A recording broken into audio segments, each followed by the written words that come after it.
इधर महाराष्ट्र से संभाजी नगर के मिटमिता इलाके में क्राइम ब्रांच ने एक बंगले में छापेमारी की, जहां से करीब 5.5 करोड़ का कैश, सोने चांदी के गहने और हथियारों का जखीरा भी बरामद हुआ है।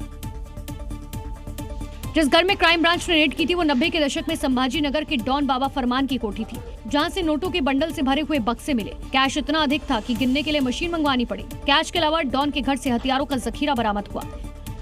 देखिए कैसे घर पर कैश का अंबार लगा हुआ है, नोटों के बंडल ही बंडल पड़े हैं। जब गिनती की गई तो कैश का आंकड़ा 5.25 करोड़ के पार पहुंच गया। 30 लाख रुपए के सोने और चांदी के गहने भी घर से बरामद हुए। सिर्फ कैश ही नहीं, हथियारों की बरामदगी से भी पुलिस हैरान रह गई। 2 पिस्तौल, 1 machine gun, 4 rifle, 2 air gun, एक 22 बोर बंदूक और कई जिंदा कारतूस बरामद किए गए।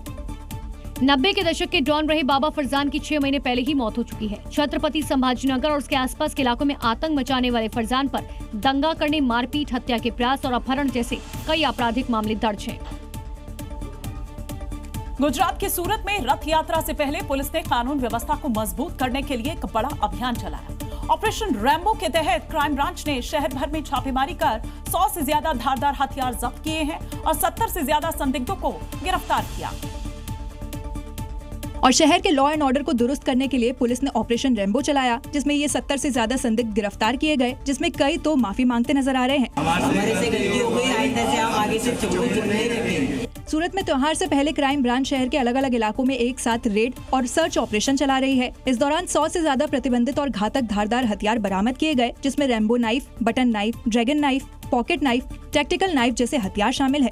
फिर धारदार हथियार खरीदने वालों का डेटा खंगालने के बाद संदिग्ध लोगों की पहचान की गई और उसी आधार पर 70 लोगों को गिरफ्तार किया गया, जिसमें से 15 का आपराधिक इतिहास भी सामने आया है। साथ ही पुलिस ने लोगों से अपील की है कि किसी भी संदिग्ध गतिविधियों की जानकारी तुरंत पुलिस को दे। उत्तर प्रदेश में अपराधियों के खिलाफ पुलिस का सख्त एक्शन जारी है। इसी कड़ी में अपराध से अर्जित की गई जो संपत्तियां हैं उनके खिलाफ लगातार ऑपरेशन चल रहा है। आज भी आजमगढ़ से लेकर मेरठ और मिर्जापुर तक गैंगस्टर एक्ट के तहत ये कार्रवाई की गई। किसी भी गुंडे को और किसी भी माफिया को उत्तर प्रदेश की धरती में पनपने नहीं देंगे, और अगर उसने पनपने का दुस्साहस किया तो उसकी जहां जगह होगी वहां उसको जरूर पहुंचाएंगे।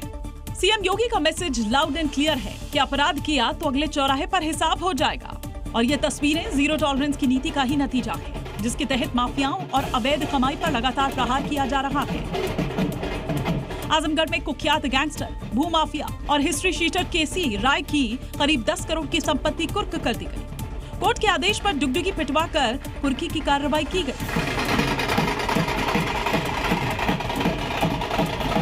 उधर मेरठ में भी 2 करोड़ 50 लाख रुपए की अवैध संपत्ति की कुर्की की गई। आरोपी ने साइबर फ्रॉड से ही संपत्ति अर्जी की हुई थी।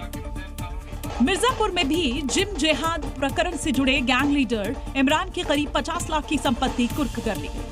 इससे पहले इसी मामले में 11 करोड़ 66 लाख रुपए की संपत्ति भी कुर्क की जा चुकी है। यूपी में गैंगस्टर्स पर कुर्की वाला एक्शन जारी रहेगा, क्योंकि ये योगी का उत्तर प्रदेश है।